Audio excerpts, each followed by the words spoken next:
Alejandro Torres, estudiante de Ciencia Política, le voy a exponer sobre el personalismo dentro del discurso político venezolano. Cabe resaltar que hay que explicar lo que es referente a lo que es un discurso, que se denomina como una serie de características dentro del discurso político que presenta una serie de particularidades claves relacionadas con el texto argumentativo. Sin embargo, tiene muchas características propias de su género. El discurso político tiene un carácter persuasivo, ya que su intención es convencer a las personas y que éstas cambien su comportamiento. El discurso político intenta captar la atención del receptor y utiliza recursos específicos para lograrlo. En el contexto político venezolano de la década de los 90 sentimos un intenso proceso de cambio. El acentuado deterioro del sistema político iniciado en 1958 se profundizó con dos intentos de golpe de Estado en el año de 1992.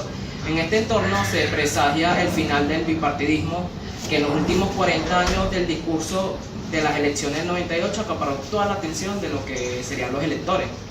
Ante todas estas circunstancias adversas que se presentaron en el país, como lo fueron el estallido social del año 1989, conocido como el Caracazo, y el golpe de Estado efectuado sin éxito por los tenientes coroneles del ejército Hugo Chávez Frías, Francisco Arias Cardenay, Joel Acosta Chirino y Jesús Urdaneta.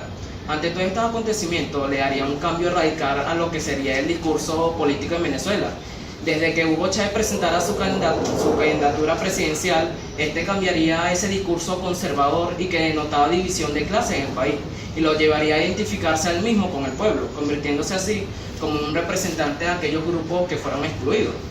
Se dice que combina rasgos del populismo histórico con los de un populismo de generaciones recientes. Sin embargo, se menciona como diferencia con respecto a los viejos modelos de su marcado militarismo, que lo separa del populismo delegativo o democrático. Chávez emerge en un escenario político al develarse una crisis de legitimidad dentro del liderazgo institucional. Por lo tanto, no es de extrañar que su estrategia incluía la autolegitimación, invocando arquetipos heroicos.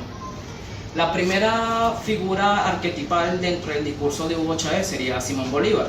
De todas estas versiones que han surgido de Bolívar, usada en la historia político-cultural de nuestro país, Chávez recurre especialmente a la versión del padre de la patria.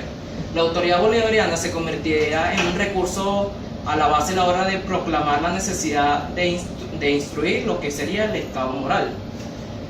Desde el punto de vista pragmática discursiva, el aspecto más interesante del discurso chavista es la construcción del enunciador. Hugo Chávez siempre habló de un nosotros, al referirse de esto al 4 de febrero del 92, donde argumenta que nosotros éramos una corriente moralizante dentro de las Fuerzas Armadas.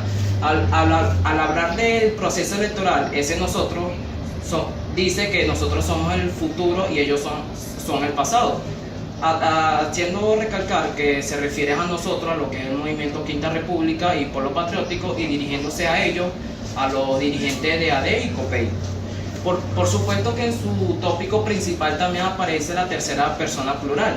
Nosotros ya dimos el paso para iniciar un proceso constituyente, dice Chávez, solo que en ese caso la autorreferencia es más ambigua, porque no sabemos si en ese caso indica que nosotros se refiere a los venezolanos o a los chavistas. En el sustrato político ideológico del chavismo está el paternalismo, del cual deriva un tanto del autoritarismo, como el presidencialismo de su propuesta. El conjunto tópico de ese discurso chavista se hace evidente de la lectura que solo el presidente legítimo, que es Chávez por supuesto, daba inicio a un proceso constituyente. Por demás, la única vía para refundar la república y dar inicio a ese futuro prometido, lo que sería un 4 de febrero del año 92. Asimismo, la infilación bolivariana manifiesta que en el discurso de Chávez refuerza el paternalismo emulando a lo que sería el libertador Simón Bolívar. Chávez sería visto como el padre de la patria que instituiría la Asamblea Nacional Constituyente en el año 1999. Muchas gracias.